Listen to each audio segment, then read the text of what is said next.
craignez Dieu et donnez-lui gloire, car l'heure du jugement est venue. L'heure est venue d'adorer celui qui a fait le ciel, la terre et la mer et les sources d'eau. La Bible nous recommande de garder ses commandements et de suivre l'agneau partout où il va. Ainsi, le petit troupeau est un ministère qui souhaite, à travers l'étude de la parole de Dieu, faire connaître la lumière du monde, Jésus-Christ le juste.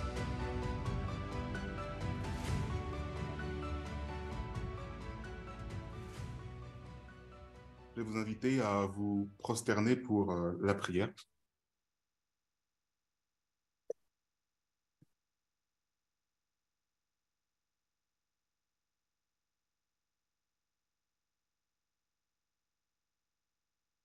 Notre tendre Père, nous te remercions encore pour ces moments de partage que tu nous donnes, ces moments d'échange fraternel autour de ta parole qui nous instruisent et qui nous font du bien, qui nous fortifient, qui nous rassurent et qui nous permettent de réaliser l'accomplissement de tes promesses.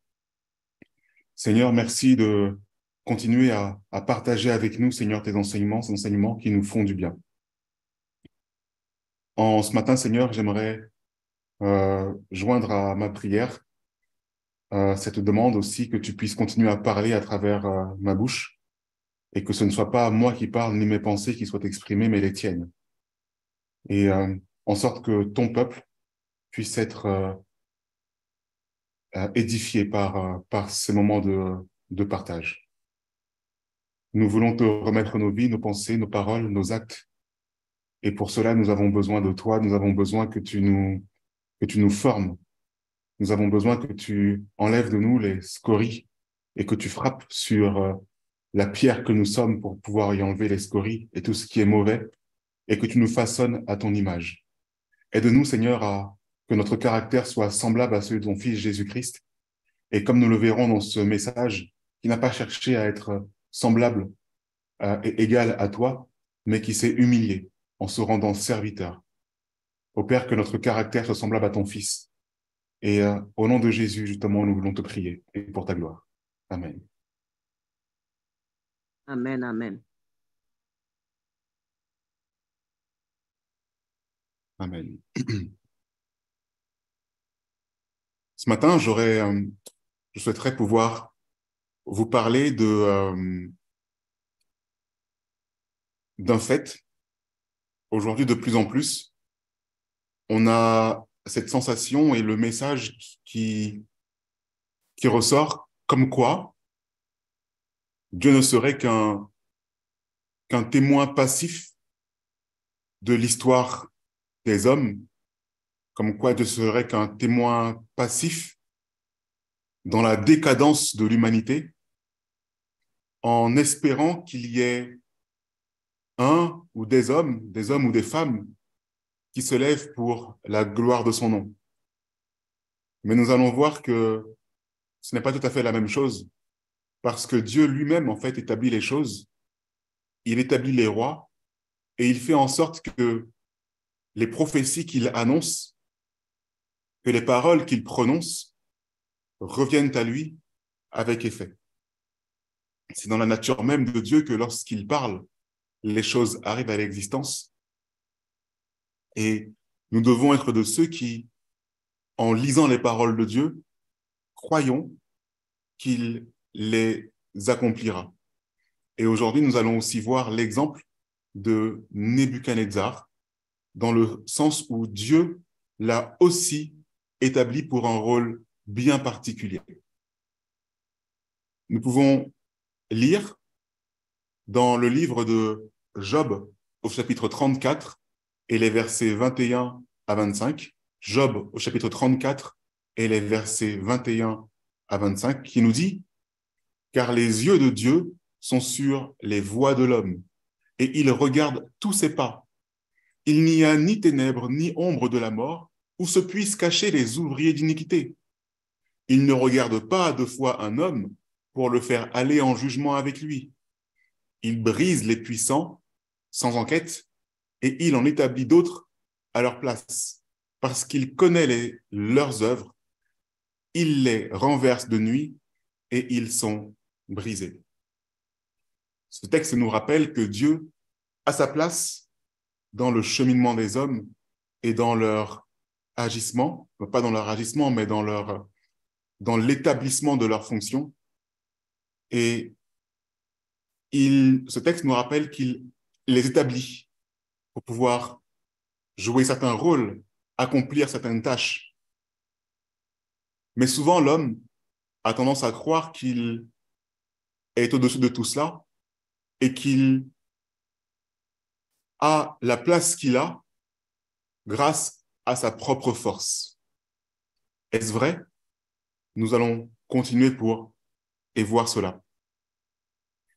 Voici l'histoire d'un homme, notamment celui de Nebuchadnezzar, dont Jérémie va parler quelques années avant que Nebuchadnezzar asservisse Jérusalem et toutes les nations alentour. Dans Jérémie 28 et le verset 14, il nous est dit « Car ainsi a dit l'Éternel des armées, le Dieu d'Israël, j'ai mis un joug de fer sur le cou de toutes ces nations pour qu'elles soient asservies à Nebuchadnezzar, roi de Babylone.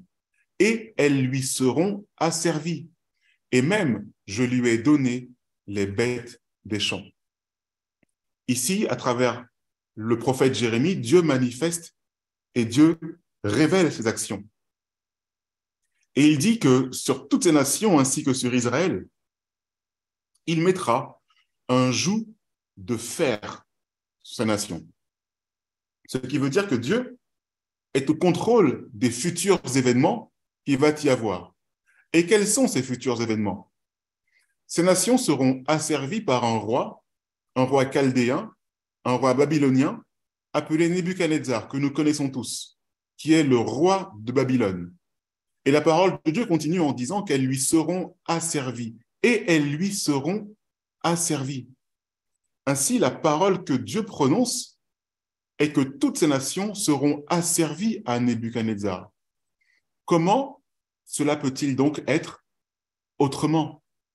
Dieu ici révèle à Jérémie que Nebuchadnezzar prendra possession du pays. Et toutes ces nations lui seront asservies.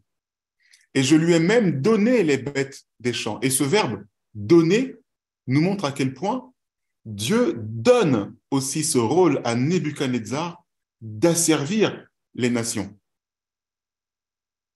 Donc Nebuchadnezzar, s'il pense être là par sa propre force, se trompe. C'est Dieu lui-même qui est au contrôle et à la manœuvre pour le faire dominer sur l'ensemble de ces nations.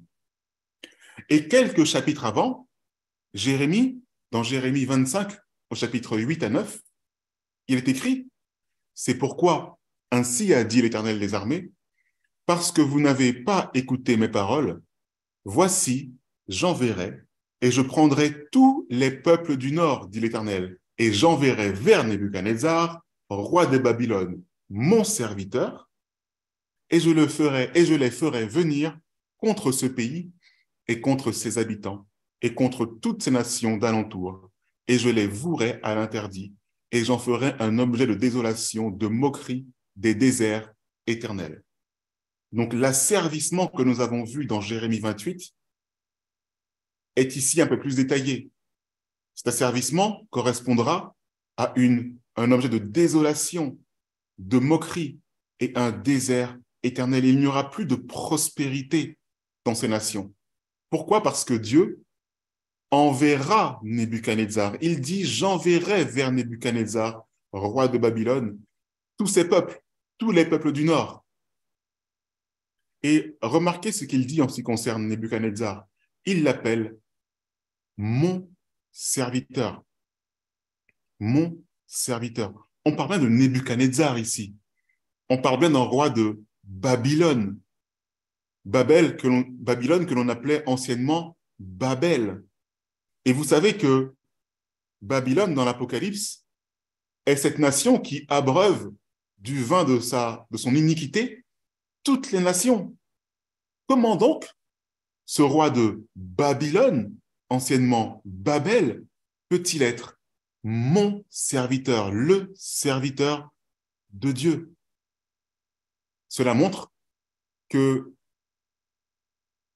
Dieu, encore une fois, est aux commandes et qu'il prend les puissants, ou plutôt qu'il fait des hommes des puissants, qu'ils soient bons ou qu'ils soient mauvais, mais pour accomplir sa volonté. Et parce qu'ils accomplissent sa volonté, ils deviennent son serviteur. Est-ce que Nebuchadnezzar a lui-même conscience qu'il est en ce moment même serviteur de Dieu? Il n'en a pas du tout conscience, mais Dieu, lui, l'utilise. Et vous savez, un grand nombre de nos présidents, des hommes politiques, des industriels, des grands patrons, des rois, voire même des reines et des personnalités n'ont pas même la moindre idée que la place qu'ils occupent est la volonté de Dieu lui-même. Et au contraire, on retrouve dans leur discours des choses comme « durant mon quinquennat, j'ai mis en place ceci, j'ai fait cela », comme si les résultats honorables et louables de leurs actions, ils ne le devaient qu'à leur propre force, sans se rendre compte que Dieu lui-même est aux commandes et les a placés là pour faire telle et telle action qui mène à l'accomplissement de la prophétie. Quant à nos pasteurs ou nos présidents de fédération, de division, présidents d'union, quant au président même de la conférence générale, croyons-nous que c'est la volonté de Dieu qu'ils occupent leurs fonctions actuelles? Bien sûr, bien sûr. Et aussi bon ou aussi mauvais soit-il, nous avons encore l'exemple de Nebuchadnezzar, roi de Babylone, ni plus ni moins. Donc, aussi bon ou mauvais soit-il, Dieu les appelle mes serviteurs, parce que leur contribution à l'humanité mène directement à l'accomplissement des prophéties, qu'ils soient bons ou qu'ils soient mauvais. C'est Dieu qui les place là. Donc ici, c'est ce que nous voyons dans ce texte de Jérémie 25 et les versets 8 à 9. Dieu appelle Nebuchadnezzar son serviteur parce qu'il réalise l'accomplissement prophétique. Et quelques versets plus loin, à partir du verset 11, il nous est dit que « Et tout ce pays sera en ruine, un désert, et ces nations seront asservies au roi de Babylone pendant 70 ans. » Donc pendant 70 ans, la prophétie s'est accomplie. Babylone a envahi les peuples du nord, a envahi ces nations, a envahi Israël et les nations environnantes. Et cette prophétie s'est accomplie. Elle s'est accomplie par son serviteur, Nebuchadnezzar. Un bon roi ou un roi mauvais? À ce moment-là, c'est un roi qui n'a pas conscience même que Dieu existe, que le Dieu d'Israël, que le Dieu des dieux, le Dieu d'Abraham existe. Mais remarquez ce qui est dit après, à partir du verset 12. « Et il arrivera, quand les 70 ans seront accomplis, que je punirai le roi de Babylone et cette nation, dit l'Éternel, à cause de leurs iniquités. Je punirai le pays des Chaldéens, je les réduirai en des désolations éternelles, et j'exécuterai sur ce pays toutes ces paroles que j'ai prononcées contre lui, tout ce qui est écrit dans le livre et ce que Jérémie a prophétisé contre toutes ces nations. » Alors attendez un instant. Nebuchadnezzar, que Dieu lui-même appelle son serviteur, réalise et accomplit la prophétie. Et puis, quand cette prophétie est accomplie, voilà, je punirai le roi de Babylone. Est-ce qu'il n'y a pas un petit souci ici? Donc Dieu, après avoir réalisé ses desseins par l'intermédiaire du roi de Babylone, se débarrasse de lui? Ça semble plutôt injuste, hein, n'est-ce pas? Mais quelques versets plus haut, ne l'appelle-t-il pas son serviteur? Mais nous avons un verset qui va nous aider à comprendre ce qui se passe ici. Lisons ensemble le texte qui se trouve dans Proverbe 22 et le verset 4. Proverbe 22 et le verset 4. Et l'Éternel a tout fait pour un but. Ce qui veut dire qu'il n'y a pas une seule chose qu'il ne fait qui n'est pas un objectif précis. Et il précise ici, même le méchant pour le jour du malheur. Donc il sait qu'il y a un méchant, il le fait agir pour un but, une mission, une fonction, une réalisation prophétique, pourquoi pas. Mais ce méchant est aussi réservé pour le jour du malheur. C'est grave, hein, je crois, ce que je suis en train de dire ici, n'est-ce pas? C'est plutôt grave. Parce qu'on a l'impression que Dieu met en place des méchants innés, des méchants de naissance, dans le seul but de les détruire, sans possibilité aucune de rémission, de pardon, de repentance et de salut. Est-ce que c'est vraiment ce que Dieu fait? Absolument pas. Souvenez-vous que dans le livre d'Ézéchiel 18 et le verset 23, il nous est dit « Ce que je désire, est-ce que le méchant meurt, dit le Seigneur, l'Éternel? N'est-ce pas qu'il change de conduite et qu'il vive ?» Ce méchant ici, de ce verset 4 de Proverbe 22, a le choix.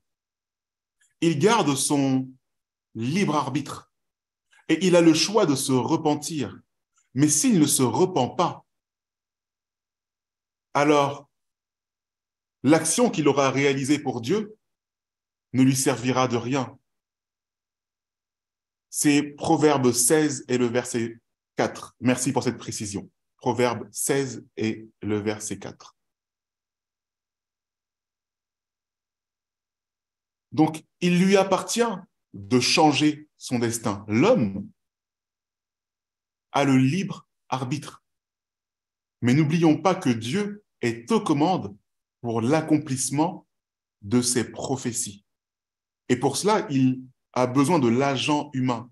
Cet agent humain peut accomplir la parole de Dieu et se repentir et faire en sorte que le méchant qu'il était ne soit pas pour le jour du malheur. C'est une possibilité. Mais s'il ne change pas, alors oui, ce méchant aura pour finalité le jour du malheur. Donc il est important de comprendre que Nebuchadnezzar, à ce moment-là, n'a pas dans le seul but de finir fatalement détruit. D'ailleurs, Nebuchadnezzar, nous connaissons son histoire. Nous savons qu'il s'est repenti. Mais ici, dans Jérémie, au chapitre 25, il nous est dit que je punirai le roi de Babylone et cette nation. Il s'agit du roi de Babylone après les 70 années. Sera-ce encore Nebuchadnezzar? C'est une bonne question à prendre en compte. Poursuivons. Dans Jérémie, au chapitre 11, et le verset 18 à 20. Jérémie, au chapitre 11, et les versets 18 à 20. L'Éternel me l'a fait connaître, et je l'ai connu, alors tu m'as fait voir leurs œuvres. Et moi, comme un agneau familier qu'on mène pour être égorgé, je ne savais pas les mauvais desseins qu'il méditait contre moi. Détruisons l'arbre avec son fruit et l'exterminons de la terre des vivants, et qu'il ne soit plus fait mention de son nom. Mais l'Éternel des armées est un juste juge qui sonde les reins et les cœurs. Tu me feras voir la vengeance que tu tireras d'eux, car j'ai découvert car je t'ai découvert ma cause. Jérémie mentionne ici que l'Éternel est un juste juge. Il ne punira pas celui qui ne mérite pas d'être puni. Mais comment peut-il juger? C'est parce qu'il sonde les reins et les cœurs. Il sonde également les esprits. Je crois que c'est dans Proverbe 6 et le verset 2, il me semble, où il est dit que l'Éternel sonde les esprits. Donc il est important de comprendre cela. Dieu connaît les cœurs de chacun. Il sait qui il va placer pour telle ou telle fonction, pour telle ou telle œuvre.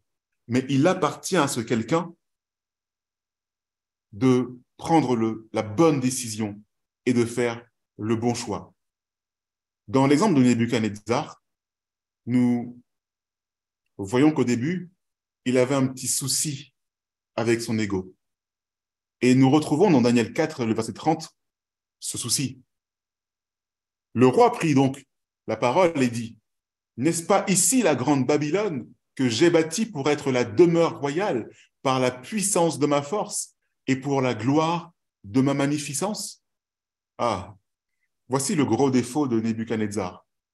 C'est qu'il pense que cette Babylone qui s'agrandit et qui devient de plus en plus puissante est de son fait. Il pense qu'il est responsable de la gloire de sa nation. Mais il oublie qu'il est un agent utilisé par Dieu. Donc voilà une attitude dangereuse, mes amis.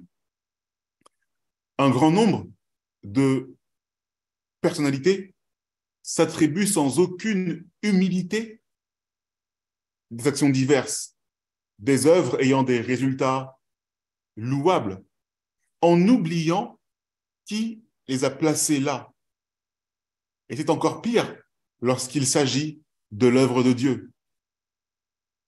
Souvent, on aura des personnes dans l'œuvre de Dieu qui vous diront « Mais j'ai mis en place l'œuvre dans ce pays. C'est grâce à moi, etc., etc. » Parler de l'œuvre de Dieu avec les mots de Babylone, alors il y a un petit problème. Vous voyez, il y a quelque chose qui ne va pas et qui ne colle pas. C'est qu'on ne souhaite pas être porté par Dieu. On ne souhaite pas que Dieu ait la gloire qui lui revient, alors que nous n'avons été qu'un élément placé par sa volonté pour obtenir, pour faire une œuvre. À Dieu seul doit revenir cette gloire, et non pas à l'homme, et encore moins à Nebuchadnezzar, roi de Babylone. Mais souvent, il n'est pas surprenant que ces ministres se déguisent aussi en ministres de justice, mais leur fin sera selon leurs œuvres. N'oubliez pas que Dieu sonde les reins et sonde les pensées de leur cœur. Ce texte qui provient de 2 Corinthiens 11, verset 15, nous rappelle que Dieu connaît leurs œuvres. Il connaît les pensées.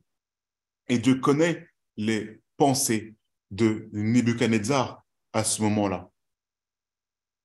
Dans le texte d'Amos, au chapitre 3 et le verset 7, il nous est rappelé « Car le Seigneur ne fait rien qu'il n'ait révélé son secret à ses serviteurs, les prophètes. » Ce texte est intéressant parce qu'après ce que nous venons de voir, nous comprenons que, après ce que nous venons de voir, nous comprenons que Dieu identifie les pensées des cœurs des hommes. Mais ce n'est pas tout. Dieu est aussi capable de révéler ses secrets à ses serviteurs, les prophètes. Donc ainsi, un individu comme Nebuchadnezzar, qui dans sa pensée a un ego démesuré, cela sera révélé aussi à ses serviteurs, les prophètes. Pensez-vous qu'il soit de même également pour ceux qui se disent serviteurs de Dieu et qui ont un ego démesuré, et que leurs agissements seront aussi révélés à ces serviteurs les prophètes? Bien sûr que oui, parce que Dieu révèle les vérités, il révèle ce qui est caché, il révèle ce qui est secret.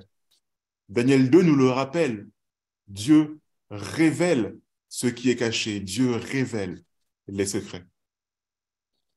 Ainsi, Dieu a révélé à Daniel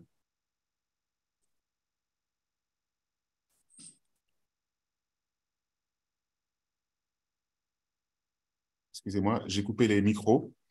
Dieu a révélé à Daniel ce qui va se passer pour Nebuchadnezzar.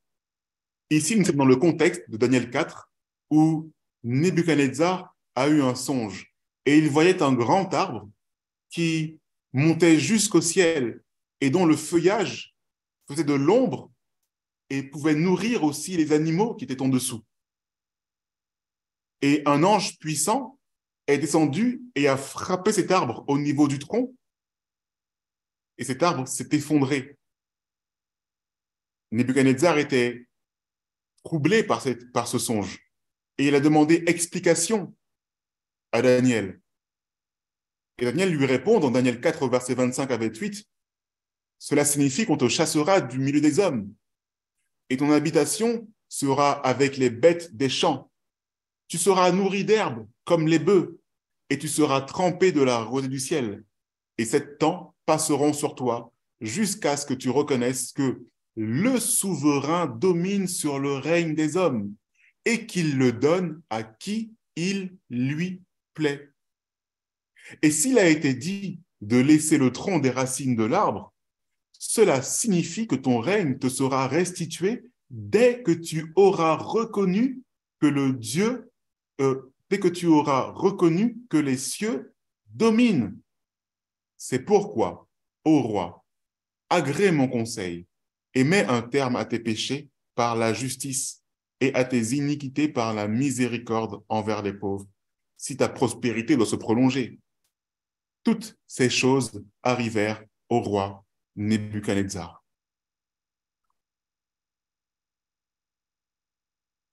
Donc, vous voyez que en révélant ce secret et la signification de ce songe à Daniel, Dieu a aussi dit à Daniel de dire la chose suivante. Le souverain domine sur le règne des hommes et qu'il le donne à qui il lui plaît. Nebuchadnezzar devait entendre ces paroles pour qu'il comprenne que sa position, son rôle, n'était pas dû à sa propre force ni à sa lignée, mais à l'action du souverain, du Dieu des dieux et du roi des rois. Le seul Dieu, mes amis. Et remarquez que, combien même Nebuchadnezzar était encore un roi impie, Dieu lui laisse une chance. C'est pourquoi le tronc des racines de l'arbre a été laissé pour que tu puisses mettre un terme à tes péchés par la justice, mettre un terme à tes iniquités par la miséricorde. Il lui donc laisse le choix de se repentir. Cet arbre a été dédié à son jour de malheur, mais il appartient à cet arbre de conserver ses racines et de changer ses voies pour qu'il puisse retrouver à nouveau ses fonctions d'origine. Dieu, certes, met en place des rois, même mauvais, des présidents, même mauvais, mais c'est pour un rôle précis, afin que leurs actions puissent amener aussi à l'accomplissement des prophéties.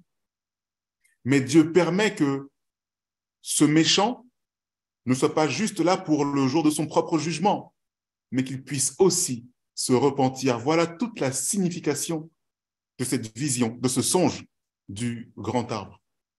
Et ce n'est pas la première fois que Daniel reçoit cette signification de la part de Dieu. Ainsi, dans Daniel, au chapitre 2, après que Nebuchadnezzar ait eu le songe de la grande statue, alors le secret fut révélé à Daniel dans une vision pendant la nuit. Et Daniel bénit le Dieu des cieux. Daniel prit la parole et dit, « Béni soit le nom de Dieu d'éternité en éternité, car c'est à lui qu'appartiennent la sagesse et la force. Et c'est lui qui change les temps et les moments, qui dépose les rois et qui les établit, qui donne la sagesse aux sages et la science à ceux qui ont de l'intelligence. C'est lui qui révèle les choses profondes et cachées. Il connaît ce qui est dans les ténèbres, et la lumière demeure avec lui. Ô Dieu de mes pères, je te célèbre et je te loue de ce que tu m'as donné sagesse et force, et de ce que tu m'as fait connaître maintenant ce que nous t'avons demandé, car tu nous as révélé l'affaire du roi. » L'expérience qu'a vécue Daniel est l'expérience que nous pouvons aussi mener. Mais il nous appartient de reconnaître la toute suprématie de Dieu pour qu'il nous révèle ce genre de secret. Et regardez bien, Daniel reconnaît que c'est lui, que c'est Dieu qui dépose les rois et qui les établit. Nebuchadnezzar devait encore entendre ce message. Nebuchadnezzar croit qu'il est seul responsable de la prospérité de Babylone. Non, cela a été fait par la volonté de Dieu,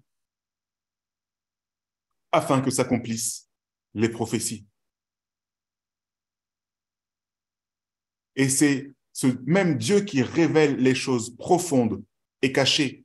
C'est lui qui révèle l'attitude, c'est lui qui révèle le comportement, les pensées du cœur. S'il y a de l'ego, c'est lui qui le révèle. Apprenons donc une leçon ici, mes amis. Si nous avons du mal à comprendre notre caractère, parce que Nebuchadnezzar avait du mal à comprendre son caractère, il a eu ce songe et l'a oublié. Il était incapable de s'en souvenir. Il a du mal avec cela. Et si nous-mêmes, mes amis, nous avons du mal à comprendre quel est notre tempérament, notre caractère, quelles sont les pensées dans notre cœur, demandons à Dieu lui-même de nous le révéler. Et ce qui est dans le secret, dans nos pensées, il nous le révèle. Et encore à plus forte raison si nous avons des postes à responsabilité, là où Dieu nous a établis, aussi bons ou mauvais pouvons-nous être, nous accomplissons la volonté de Dieu pour que ces prophéties se réalisent. Mais pour que nous ne puissions pas être dédiés au jour du malheur, il nous appartient d'identifier nos défauts et de demander à Dieu de nous les montrer, ce qui est caché au plus profond de nous, dans les ténèbres, et que tout cela soit mis en lumière, afin que par notre repentance, nous puissions reprendre racine et que le tronc qui est tombé puisse reprendre vie. Mes amis, encore une fois, Dieu contrôle absolument tous les événements. Il n'y a rien qui ne soit sous son regard et rien qui ne soit fait de sa propre volonté. Et c'est toute la signification du texte d'Ézéchiel au chapitre 1. Ézéchiel au chapitre 1, c'est une vision qu'Ézéchiel va avoir au bord du fleuve, tandis qu'il était en captivité, au bord du fleuve Kébar, dans laquelle il verra 4 chérubins ayant chacun 4 types de visages différents, représentant toute la création. Et ces chérubins, il est dit qu'ils ont des mains d'homme, mais ces chérubins sont aussi entourés de roues, de 4 roues, qui ont chacune des roues dans les roues. Ces chérubins avancent dans les 4 directions en même temps, à la rapidité de l'éclair, nous est-il dit dans Ézéchiel 1. Ces chérubins avancent-ils indépendamment de la volonté de Dieu ou font-ils précisément la volonté de Dieu? Avancent-ils dans les quatre coins et dans les quatre directions de manière totalement autonome ou réalisent-ils la volonté de Dieu? Voici ce que nous dit Madame White dans le livre Éducation à la page 203 et au paragraphe 6. Au bord du fleuve Kébar, je regardais et voici qu'il vint du nord un vent de tempête, une grosse nuée et une gerbe de feu qui répandait tout autour une clarté. Il y avait un éclat étincelant sortant du milieu d'elle, du milieu du feu. Ézéchiel 1, verset 4. Des roues imbriquées les unes dans les autres étaient mues par quatre êtres vivants. Ça veut dire que ces quatre roues se déplaçaient sous l'impulsion de ces quatre êtres vivants, ces quatre chérubins. Et au-dessus de ces roues, il y avait quelque chose qui avait l'aspect d'un saphir et l'apparence d'un trône. Et par-dessus cette sorte de trône apparaissait une forme humaine. Écoutez bien, une forme humaine. Qui est donc cette forme humaine qui apparaissait sur ce trône? Ézéchiel 1, verset 26. Et on voyait aux chérubins une forme de main humaine sous leurs ailes. Pourquoi le préciser? Ézéchiel 10 et le verset 8 notamment. La disposition des roues était si compliquée qu'à première vue, tout paraissait être en désordre. En fait, tout fonctionnait parfaitement. Les êtres célestes, soutenus et guidés par la main qu'on voyait sous les ailes des chérubins, poussaient ces roues. Au-dessus d'eux, sur le trône de saphir, se trouvait l'Éternel, et autour du trône, l'arc, emblème de la miséricorde divine. Je vais donc relire ce texte, mais d'une autre manière. Tout au-dessus de cette vision incroyable se trouve l'Éternel.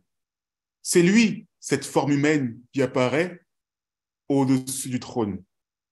Et en dessus, qui apparaît au niveau du trône. Et en dessous de ce trône se trouvent des roues, imbriquées dans des roues, et qui bougent dans toutes les directions.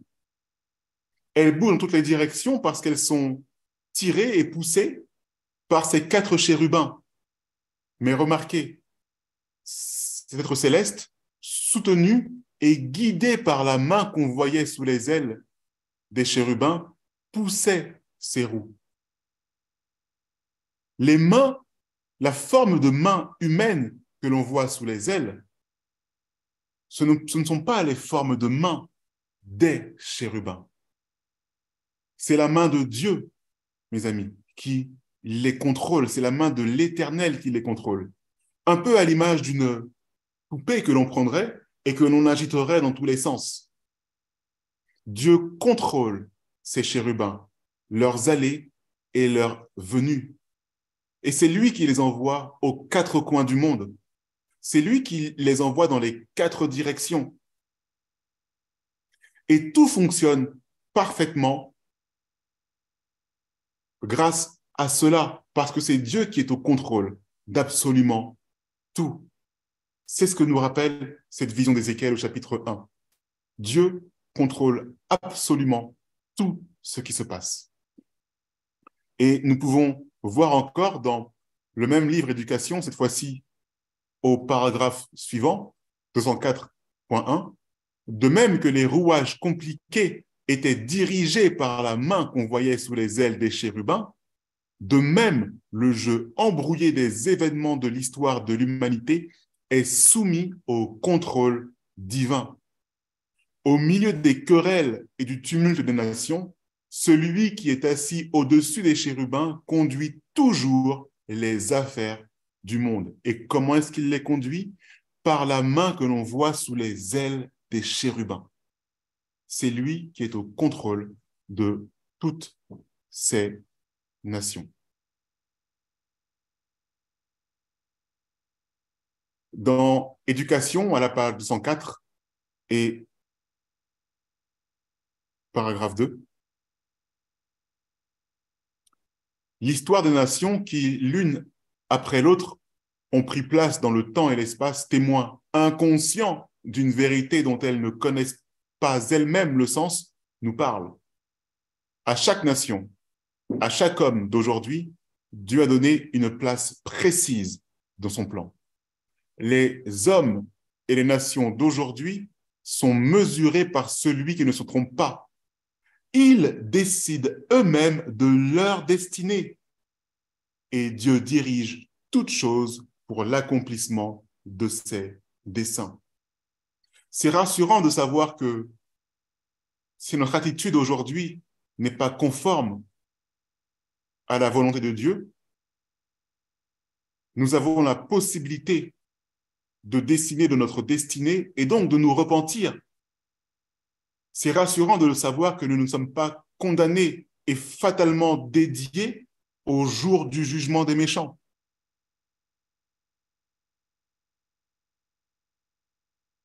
Donc vous voyez ici, Dieu ne dirige pas fatalement l'individu vers sa perte tout en réalisant sa propre volonté. Chacun décide de sa destinée. Mais quoi qu'il en soit, Dieu dirige quand même toutes choses pour l'accomplissement de ses desseins, l'accomplissement de sa volonté. Volonté qu'il exprime par des prophéties et qui se réalisent chaque jour et qui sont encore à se réaliser. Et à nous qui sommes porteurs des vérités et de la vérité présente notamment, il nous appartient de faire l'œuvre que Dieu nous demande de faire.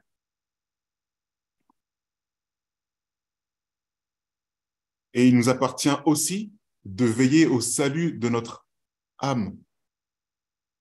Nous avons ces deux missions, réaliser l'œuvre de Dieu et assurer le salut de notre âme et de nos familles. Mais l'œuvre de Dieu doit compter avant tout. Dans le livre de Ésaïe 14 et le verset 24 et 27, Ésaïe 14 et le verset 24 et 27, l'Éternel des armées l'a juré, disant, certainement la chose arrivera comme je l'ai projeté, et ce que j'ai résolu s'accomplira. Et verset 27, car l'Éternel des armées a formé ce dessein. Qui l'empêchera? C'est sa main qui est étendue. Qui la détournera? Vous voyez, cette main, la main de l'Éternel, cette même main qui est au contrôle des événements, cette même main qui est au contrôle des chérubins, cette même main qui a tiré le Ézéchiel de là où il était pour pouvoir lui montrer ce qui se passe de mauvais dans le temple. Cette même main qui a écrit sur le mur pour condamner Belshazzar. Cette main, mes amis, est au contrôle de tout. C'est la main de l'Éternel. Qui l'empêchera? Qui la détournera? Certainement, la chose arrivera comme il l'a projeté, comme il l'a résolu. Absolument tout s'accomplira comme il l'a décidé. C'est important que nous ayons tout cela en tête et en mémoire. Ne croyons pas que les actions que nous faisons aujourd'hui, qui ont des conséquences louables, soit parce que nous avons mis en place notre propre volonté, de notre propre force. Non, mes amis. Non. Mais n'oublions pas que il n'y a pas de fatalité à tout cela. Il n'y a pas de scellement à ce niveau-là. Il nous appartient de soit faire la volonté de Dieu pour être sauvés, soit faire la volonté de Dieu aussi pour nous repentir et être sauvés si nous étions méchants et que nous avions un mauvais caractère. Dieu nous laisse le libre arbitre, mais sa volonté, quoi qu'il en soit, s'accomplira, elle. Dans le livre d'Ésaïe, toujours, au verset cette fois-ci 13 à 17, chapitre 14, nous avons l'exemple de Lucifer. Tu disais en ton cœur, je monterai aux cieux, j'élèverai mon trône par-dessus les étoiles de Dieu, je siégerai sur la montagne de l'Assemblée, aux régions lointaines de l'Aquilon, je monterai sur les hauteurs des nues, je serai semblable au Très-Haut. Mais mes amis, tous ceux qui font cela sont destinés au jugement des méchants, au jour du jugement des méchants. Et ce qu'il a dit lui arrive en condamnation. Verset 15. Mais tu es descendu dans le sépulcre, dans les profondeurs du tombeau. Ceux qui te voient fixent leurs yeux sur toi et ils te considèrent. Waouh! Est-ce là cet homme qui faisait trembler la terre, qui ébranlait les royaumes, qui changeait le monde en désert, qui détruisait les villes et ne relâchait pas ses prisonniers? Voilà ce qui arrivera, mes amis, si nous nous enorgueillissons de nos œuvres. Et si nous disons, c'est grâce à moi, j'ai fait ceci, j'ai fait cela. Repentons-nous immédiatement de ce genre de discours, mes amis. Sans quoi, un ange puissant nous coupera et nous abattra. Et le grand arbre qui abreuvait les nations s'effondrera.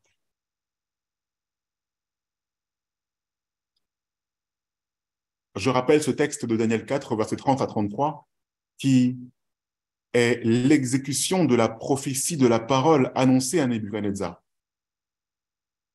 On lui a annoncé que ce grand arbre s'effondrera.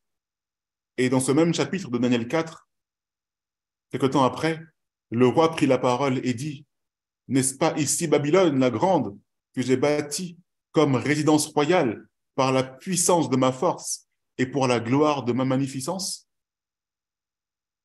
La parole était encore dans la bouche du roi qu'une voix descendue du ciel. « Apprends, roi Nebuchadnezzar, qu'on va t'enlever le royaume. On te chassera du milieu des hommes. Tu auras ta demeure avec les bêtes des champs. On te donnera comme aux bœufs de l'herbe à manger. Et 7 ans passeront sur toi, jusqu'à ce que tu saches que le Très-Haut domine sur le règne des hommes et qu'il le donne à qui il lui plaît. » Avez-vous remarqué encore cette phrase qui est redite encore une fois à Nebuchadnezzar? Quel est son problème? C'est qu'il ne réalise pas qu'il est serviteur de Dieu. Il ne réalise pas qu'il fait la volonté de Dieu. Mais à chaque fois, Daniel lui révèle une fois, 2 fois, cet ange puissant lui révèle encore une 3e fois. Le Très-Haut domine sur le règne des hommes et il le donne à qui il lui plaît. Et au même instant, la parole s'accomplit sur Nebuchadnezzar. Il fut chassé du milieu des hommes. Il mangea de l'herbe comme les bœufs. Son corps fut trempé de la rosée du ciel jusqu'à ce que ses cheveux crussent comme les plumes des aigles et ses ongles comme ceux des oiseaux. Voici un enseignement pour nous, mes amis, et surtout à nous qui avons aussi cette fonction, à nous qui avons des fonctions pour faire l'œuvre, à nous qui avons des fonctions d'enseignement aussi, des fonctions d'éducation, et même des fonctions dans le monde par rapport à nos activités professionnelles. Veillons donc sur nos paroles, sur la façon dont nous parlons. Témoignage pour l'Église, volume 2, page 280, paragraphes 2 et 3.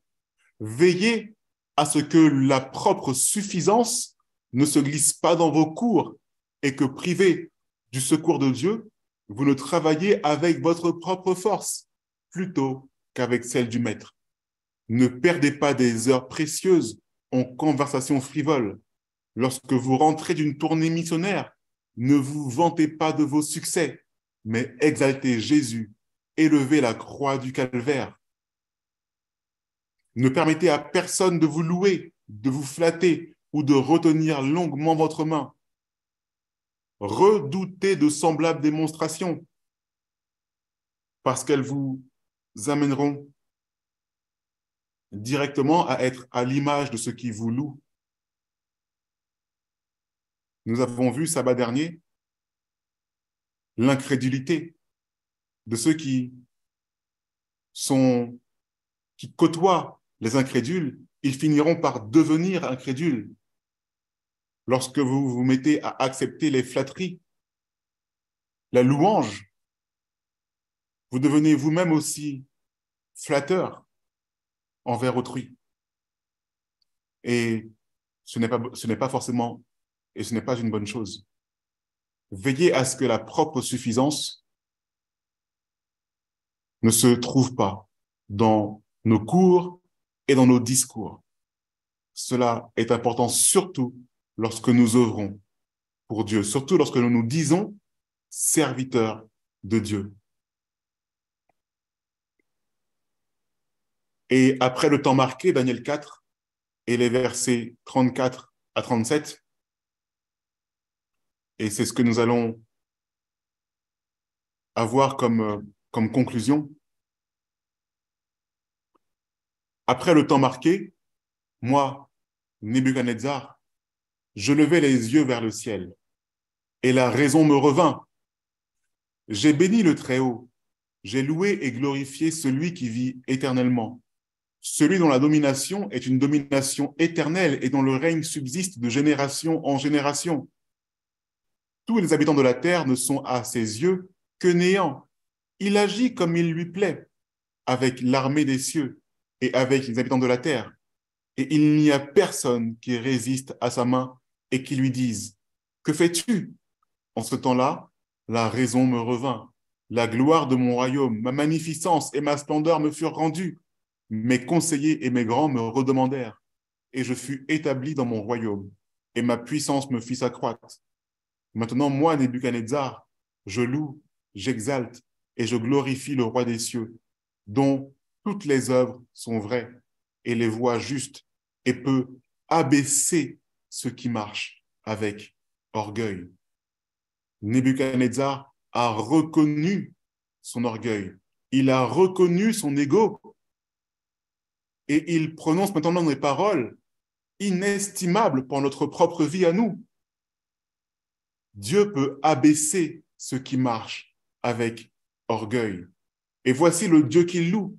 Il loue, il exalte, il glorifie le roi des cieux, dont toutes les œuvres sont vraies et les voies sont justes. Avez-vous remarqué qu'il dit la même chose? Il n'y a personne qui résiste à sa main et qui lui dise « Mais que fais-tu » Qui donc détournera la main de Dieu? C'est ce que nous avons lu tout à l'heure. Et Nebuchadnezzar le réalise. Il l'a réalisé. Et il y a une chose encore plus grave qu'il l'a réalisé. Il dit « Je levai les yeux vers le ciel et la raison me revint. » Plus tard, il dit encore, en ce temps-là, la raison me revint. Il le dit 2 fois. Ça a son importance. Parce que cela veut dire, mes amis, que lorsque l'on se vante de notre propre œuvre, que ce soit l'œuvre de Dieu ou autre, ce n'est pas dans la raison que nous sommes, mais dans la folie. C'est de la folie, mes amis, que de parler ainsi.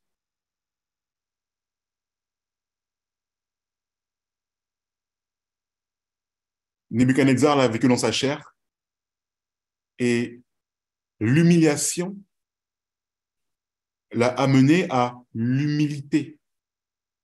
Et l'humilité l'a amené à louer et exalter et de glorifier le roi des cieux. Puisque maintenant il se considère comme petit, il peut voir ce qui est plus grand que lui. Mais lorsqu'on se considère grand, comment peut-on voir ce qui est plus grand? 1 Pierre 1 et le verset 5 à 6, non, 1 Pierre 5 et le verset 6 nous rappelle « Humiliez-vous donc sous la puissante main de Dieu, afin qu'il vous élève au temps convenable. C'est exactement ce qu'a vécu Nebuchadnezzar. Il s'est humilié sous la puissante main de Dieu. Et au temps convenable, soit 7 ans plus tard, il a été élevé. Et lorsque nous nous humilions, s'accomplissent également les paroles du prophète Ésaïe au chapitre 62, verset 3. Tu seras comme une couronne éclatante, encore une fois, dans la main de l'Éternel, un turban royal dans la main de ton Dieu. Vous voyez à quel point cette main est toujours là pour contrôler absolument tout. Avez-vous remarqué ce petit symbole que j'ai mis sous toutes les pages de présentation, où on voit cette main contrôler un pion et qui défait un roi ou une reine, je ne sais pas exactement. C'est un jeu d'échecs. Et Dieu contrôle exactement le monde de cette façon. Il sait où placer ses serviteurs. Il sait comment agir. Voici un fin et un puissant stratège qu'est notre Seigneur Dieu. Cette main qui nous rappelle, cette main contrôlée, cette main qui contrôle les chérubins. Ces chérubins contrôlés par la main de Dieu. Aujourd'hui, plus que jamais, tout comme pour Nebuchadnezzar, nous devrions avoir ces paroles qui serviront de conclusion, car c'est à toi qu'appartiennent dans tous les siècles le règne, la puissance et la gloire. Amen. Amen. Puissez-vous bénir. Amen. Amen. Je vais vous inviter à prendre avec moi le chant numéro 22 de l'hymne et louanges pour nous montrer encore une fois qui est au contrôle de tout cela. Qui dit au soleil sur la terre d'éclairer tout homme en tout lieu. Dieu ne contrôle pas uniquement l'agent humain, mais la création elle-même, il la met aussi au service du genre humain. Amen. Cette création ne peut pas dire « je suis au-dessus de Dieu ». Et nous qui sommes créatures et donc création, comment pouvons-nous nous retourner contre notre Créateur et nous croire au-dessus de tout cela? Numéro 22, qui dit au soleil sur la terre?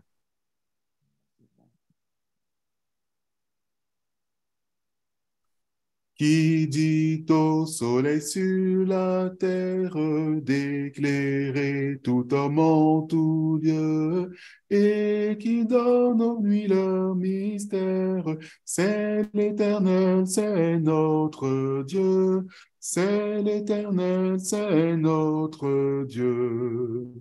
Le bleuet et le ciel superbe qui les atteint d'un si beau bleu, qui verdit l'émeraude et l'herbe, c'est l'Éternel, c'est notre Dieu, c'est l'Éternel, c'est notre Dieu. Quand nous pleurons, qui nous console, qui veille sur nous en tout lieu, qui nous soutient par sa parole, c'est l'Éternel, c'est notre Dieu, c'est l'Éternel, c'est notre Dieu.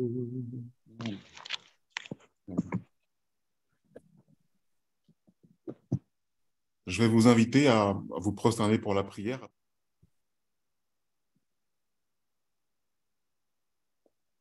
Notre Dieu, notre Père, nous te remercions pour ce message que tu nous donnes ce matin, où nous réalisons à quel point nous, dans l'œuvre que tu nous donnes, nous ne sommes que tes serviteurs, et qu'en aucun cas nous ne devrions nous vanter de tout ce que nous avons accompli. Parce que c'est toi qui nous as placés ça et là. Et même si aujourd'hui, Seigneur, nous avons un cœur mauvais, c'est encore toi qui nous as placés ça et là pour l'œuvre que nous faisons, que cette œuvre soit bonne ou que cette œuvre soit mauvaise, afin aussi que nous puissions réaliser notre tort, afin aussi que nous puissions réaliser que nous ne sommes pas dans le droit chemin et que nous puissions nous convertir. Ce que je désire, est-ce que le méchant meure, dit l'Éternel, n'est-ce pas plutôt qu'il se repente et qu'il vive? Tu nous places sur des sentiers et sur des chemins dans lesquels il peut y avoir un grand nombre d'obstacles. Mais si nous avançons, que nous persévérons et que nous arrivons vainqueurs, alors ce jour du jugement des méchants ne sera plus pour nous. Si nous nous repentons de nos agissements, de nos mauvaises actions, et si nous ne parlons plus comme Babylone en disant « c'est grâce à moi si j'ai fait si cela s'est réalisé, c'est grâce à mon action ». Si nous oublions ce type de parole, que nous oublions la vantardise et que nous n'acceptons pas les louanges mal placées, alors oui, Seigneur, nous éviterons cette catastrophe d'être pris en jugement dans le jour du jugement des méchants. Seigneur, aide-nous à réaliser que nous sommes tes serviteurs. Aide-nous à réaliser, comme Christ l'a lui-même vécu, qu'il ne faut pas nous attacher à être semblables aux célébrités ou aux personnalités, mais qu'il nous faut être des serviteurs. Comme Christ n'a pas regardé comme une proie à arracher, à être semblable à toi, ô Père, mais il s'est humilié, se rendant obéissant même jusqu'à la mort de la croix. Que nous puissions réaliser, Seigneur, que nous sommes tes serviteurs. Et même si nous avons un rôle grandiose de roi ou de président, que nous puissions réaliser que nous sommes tes serviteurs malgré tout. Et que tout ce qui est accompli provient de ta propre intelligence. Forme-nous à ton service et que nous soyons propres à toute bonne œuvre dans l'humilité que tu nous demandes d'avoir et à l'image de ton Fils Jésus. Et c'est en son nom, Seigneur, que nous te prions et pour ta seule gloire. Amen. Amen.